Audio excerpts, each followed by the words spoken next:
So, meron akong nabasa sa social media, napanood na si Tito Mars ba yun? Hindi daw siya kumakain ng sardinas.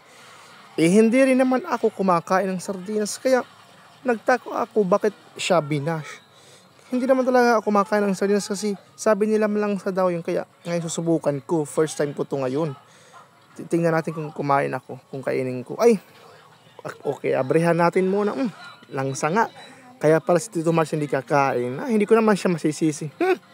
Grabe yung amyon. Ang langsa talaga ng isda. Grabe. Hindi ko talaga kaya.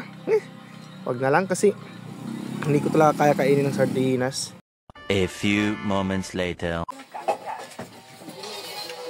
Pinarangalan sa prestigyosong James Beard Awards sa Amerika ang isang Pinoy chef. Oscars of Food ang natanggap na pagkilala ng ating kababayan. Ang kanyang Joke lang. Favorite ko talaga ang sardinas. Dami na kami limon. Tapos mahal lang. It's Pinoy pride all over the culinary scene. Itinanghalang naman Mas masarap ko nga yung sardinas kasi sa ano. Si Lloyd Maynard sa prestiyosong James Beard Awards Kaysa sa karne. ang tinaguriang Oscars of Food. Si Maynard ang may-ari ng patok na Filipino